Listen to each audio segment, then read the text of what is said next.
ዛሬ ደግሞ ብዙዎቻችን ጫማችንን ስናወልቅ የምናስተውለው ነገር ግን ለማውራት የምናፍርበት ወይም ዝም ብለን የምናልፈው የጤና ጉዳይ ይዤላችሁ መጥቻለሁ። ሰላም ጤና ይስጥልን። እንደምን ሰነበታችሁ ውድ የዩቲዩባችን ተከታታዮች። በእግር ጣቶቻችሁ መካከል በመሃል ላይ የሚታይ ነጭነት ልክ እንደ እርጥብ ወረቀት የመላላጥ ምልክት አሊያም የሚረብሽ ማሳከክ አይታችሁ ታውቃላችሁ? ብዙዎች ይህንን ነገር የማይጠፋ የቆዳ ችግር ብለው ሲጨነቁ እሰማለሁ። ዛሬ ይህንን ጉዳይ በባለሙያ እይታ እንፈተዋለን። አደገኛ ነው ወይስ አይደለም? እንዴትስ ነው የምንቀንሰው? ጓደኞች እስኪ ያስቡት። ቀኑ ሙሉ ጫማ አድርገን እንውላለን። እግር ለየት ያለ የሰውነታችን ክፍል ነው። ለምን? ምክንያቱም አብዛኛውን ጊዜ ጨለማ፣ እርጥበትና ሙቀት ባለበት አካባቢ ውስጥ ስለሆነ ይህ ጥምረት ለተወሰኑ ጥቃቅን ሕዋሳት ገነት ነው። ብዙ ሰው ደግሞ ይህ ችግር ሲያጋጥመው ዋናው ነገር መታጠብ ነው ብሎ ያስባል። አዎ መታጠብ መሰረታዊ ነው። ነገር ግን መታጠብ ብቻውን አንዳንዴ ይህን ችግር ሊያባብሰው እንደሚችል ያውቃሉ? እንዴት ብለው ይሆናል። አሁን ላስረዳችሁ። ይህ ችግር በብዛት የሚታወቀው የአትሌቶች ችግር ወይም በሳይንሳዊ ስሙ ቴኒያ ፔዲስ በመባል ነው። ይሄ ማለት ፈንገስ የተባለ ጥቃቅን ሕዋስ በእግሮ ቆዳ ላይ ሰፍሮ መባዛት ማለት ነው። ብዙዎች ይህንን እንደ ቆሻሻ ምልክት ይወስዱታል። እውነታው ግን ፈንገስ ንጽህናን ብቻ ሳይሆን አካባቢን የመፈለግ ባህሪ አለው። እስቲ አንድ የሚገርም እውነታ ልንገራችሁ። ይህ ፈንገስ ማደግ የሚወደው በደረቅ ቆዳ ላይ ሳይሆን ልክ እንደ መታጠቢያ ቤት ግድግዳ ሁሉ በእርጥበት የተሞላና የሞተ የቆዳ ሕዋስ ባለበት ቦታ ላይ ነው። ስለዚህ እግርን መታጠብ ብቻ ሳይሆን መታጠቢያ ቤት ውስጥ ወይም በየቦታው የምናደርገው እንቅስቃሴ ለፈንገሱ መሰራጨት ትልቅ አስተዋጽኦ አለው። ብዙዎቻችሁ ይህ ነገር ከየት መጣ ብላችሁ ታስቡ ይሆናል። መልሱ ቀላል ነው። የጋራ ቦታዎች፣ በስፖርት ማዘውተሪያ ቦታዎች፣ በጋራ መታጠቢያዎች ወይም በመዋኛ ገንዳዎች አካባቢ ባዶ እግራችንን ስንሄድ ወይም ስንንቀሳቀስ የማይታዩ የፈንገስ ስፖሮች ወደ እግራችን ይተላለፋሉ። እነዚህ ስፖሮች በተለመደው አሰራር አይጠፉም። ለምሳሌ አንዳንዶች በሳሙና ብቻ ታጥበን እንጨርሳለን ብለው ያስባሉ። ነገር ግን በጣቶች መካከል ያለውን ክፍተት ካላደረጉ የሳሙናው እርጥበት እንኳን ለፈንገሱ መራቢያ ይረዳል። ታዲያ ምን እናድርግ? ይህንን ጉዳይ ስንመረምር ችግሩ በቆዳው ላይ ብቻ ሳይሆን እኛ በምንመርጠው የጫማ አይነትና ካልሲዎች ላይም ትልቅ ግንኙነት እንዳለው እናያለን። አሁን ይህ ችግር መኖሩን ካረጋገጥን በኋላ ዋናው ጥያቄያችን የሚሆነው ይህ በእውነት አደገኛ ነው ወይስ እንዲሁ የሚያልፍ ነገር ነው የሚለው ነው። ብዙ ሰው ሲያሳስበው የምሰማው ካንሰር ነው እንዴ ወይም ወደ ሌሎች የሰውነት ክፍሎች ይዛመታል የሚል ነው።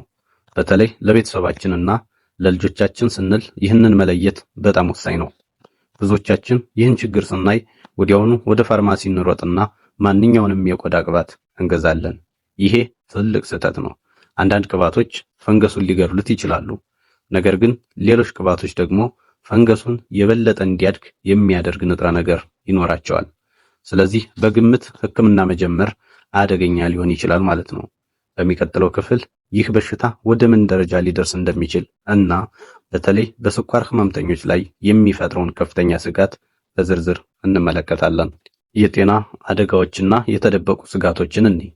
ወደ ሁለተኛውና በጣም ወሳኙ ክፍል ስንገባ ብዙዎች የሚጠይቁት ጥያቄ ይህ ፈንገስ በራሱ ጊዜ ይለቀኛል ወይስ ውስብስብ ችግር ውስጥ ይከተኛል የሚለው ነው።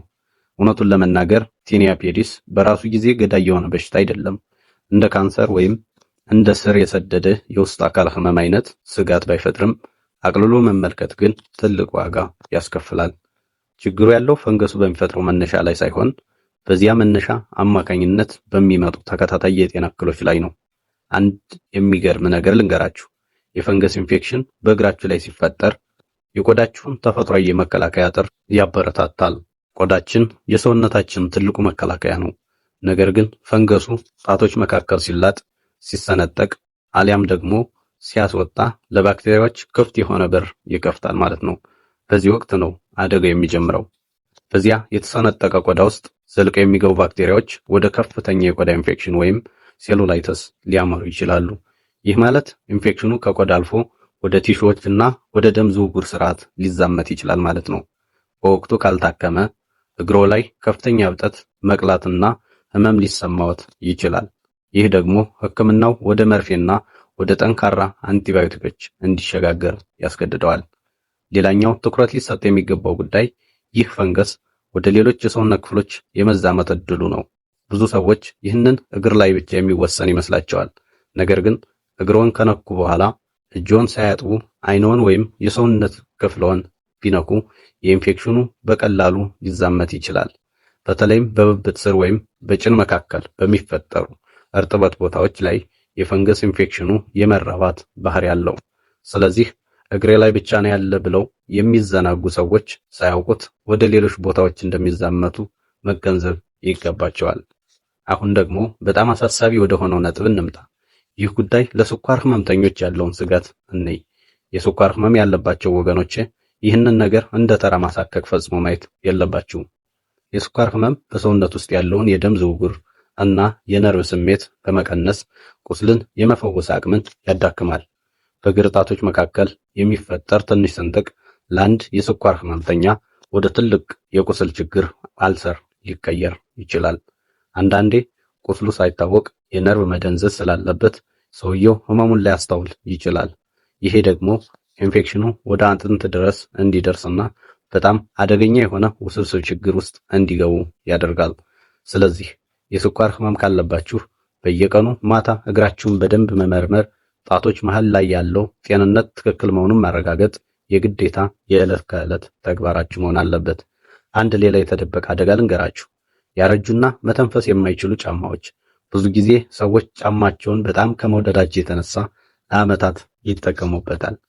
ጫማው ውጭ ላይ አዲስ ሊመስል ይችላል፣ ነገር ግን ውስጠኛው ክፍል ለፈንገስ መራቢያነት የሚሆን ሙቀትና እርጥበትን የመያዝ ባህሪ ካለው እናንተ ጫማውን በለበሳችሁ ቁጥር የፈንገስ ጥቃቱን እያደሳችሁት ነው። ይህ ክበብ ካልተሰበረ ምን ያህል ውድ የሆኑ ቅባቶችን ብትጠቀሙ ውጤቱ ለጊዜው ብቻ ነው የሚሆነው። እስካሁን የፈንገስ ኢንፌክሽን ምንድን ነው? ለምንስ አደገኛ ሊሆን እንደሚችል ተመልክተናል። አሁን ደግሞ በጣም የምትጠብቁትን ማለትም ይህንን ችግር በቤታችን እና በዕለት ከዕለት ተግባራችን እንዴት መቆጣጠር እንደምንችል ወደሚገልጸው መፍትሄ እንለፍ። ብዙዎቻችን መድኃኒት ላይ ብቻ እናተኩራለን። ነገር ግን የፈንገስ ኢንፌክሽንን ለመቆጣጠር ዋናው ቁልፍ መከላከልና ደረቅ አካባቢ መፍጠር ነው። የመጀመሪያውና በጣም አስፈላጊው ተግባር የእርጥበት አያያዝ ነው። መታጠቢያ ቤት ውስጥ እንደገቡ እግሮን መታጠብ ብቻ ሳይሆን በደንብ ማድረግ ወሳኝ ነው። ብዙ ሰዎች እግራቸውን ሲታጠቡ ጣቶቻቸውን ከላይ ያብሱና መሃል ላይ ያለውን ክፍተት ይረሱታል። በትክክል ማድረግ ማለት ፎጣውን በጣቶቹ መሃል አስገብቶ እርጥበቱን ሙሉ ለሙሉ ማስወገድ ነው። አንድ ተጨማሪ ሚስጥር ልንገራችሁ። አንዳንዶች በፎጣ ከማድረቅ በተጨማሪ ትንሽ የፀጉር ማድረቂያ በመጠቀም ጣቶች መሃል ላይ ያለውን ክፍተት ሙሉ በሙሉ ለማድረቅ ይሞክራሉ። ይህ በጣም ውጤታማ ዘዴ ነው፣ ምክንያቱም ሙቀቱ ፈንገሱ እንዲራባ የሚያደርገውን እርጥበት በቅጽበት ያስወግዳል። ሁለተኛው መፍትሄ ጫማዎችን ማፈራረቅ ነው።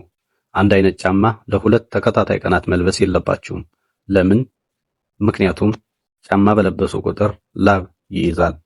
ያ ላብ ደግሞ ሙሉ ለሙሉ ለመድረቅ ቢያንስ 24 ሰዓት ይፈጅበታል። ዛሬ ያደረጉትን ጫማ ነገ በኮሪደር ወይም አየር በሚገባበት ቦታ አስቀምጠው ሌላ ጫማ ያድርጉ። ካልሲዎችን በተመለከተም የጥጥ ካልሲዎች ላብን በደንብ ስለሚመጡ ሰው ሰራሽ ከሆኑ ካልሲዎች በተሻለ ለጤና ተስማሚ ናቸው። ስለ መድኃኒት ስናወራ በፋርማሲ የሚገዙ የፈንገስ ማጥፊያ ቅባቶች አንቲፈንገል ክሬምስ አሉ። ነገር ግን እዚህ ላይ አንድ ትልቅ ጥንቃቄ ማድረግ አለባችሁ። እነዚህን ቅባቶች ስትጠቀሙ ምልክቱ እንደጠፋ ወዲያውኑ ማቆም የለባችሁም። ብዙውን ጊዜ ቅባቱ ምልክቱን በ2 ወይም በ3 ቀናት ውስጥ ሊያጠፋው ይችላል። ነገር ግን ፈንገሱ ገና በቆዳው ስር ሊኖር ይችላል። ስለዚህ ቢያንስ ዶክተሩ ወይም ፋርማሲስቱ እንዳዘዘው ለተጠቀሰው ሳምንት ወይም የተወሰነ ቀን መጠቀም አስፈላጊ ነው። ካልሆነ ኢንፌክሽኑ እንደገና ይከሰታል። እንደ ማጠቃለያ ልንገራችሁ። ከእግሮ የሚወጣ መግል ካለ፣ ትኩሳት ከተሰማዎት ወይም እግሮ ከቀላና በጣም ካበጠ ይህ የቤት ውስጥ መፍትሄዎች የሚፈቱት ሳይሆን የሕክምና ክትትል የሚፈልግ ነው። በዚህ ወቅት ራሴ እታገላለሁ ብለው ጊዜ አይስጡ። ወዲያውኑ ወደ ሕክምና ቦታ ይሄዱ። ስለዚህ ውድ የዩቲዩብ ተከታታዮች በሚቀጥለው ጊዜ በእግራችሁ ጣቶች መካከል የሚታይ ነገር ካለ አትሸማቀቁ። የፈንገስ ኢንፌክሽን መሆኑን አውቃችሁ ንጽህናችሁን ጠብቁ። ይህ መረጃ ጠቃሚ ሆኖ ካገኛችሁት ለወዳጅ ዘመዶቻችሁ ሼር አድርጉት። እናንተስ እግራችሁን ከእርጥበት ለመጠበቅ ምን ዘዴ ትጠቀማላችሁ የሚለውን ኮሜንት ላይ አጋሩኝ። ሰብስክራይብ በማድረግ የቻናላችን ቤተሰብ ይሁኑ። ይህ ትናንሽ የሚመስሉ የጤና ጉዳዮችን በመፍታት ትልቅ ለውጥ ለማምጣት ይረዳናል። በሌላ የጤና ምክር እስከምንገናኝ ጤና ይስጥልኝ። መልካም ጊዜ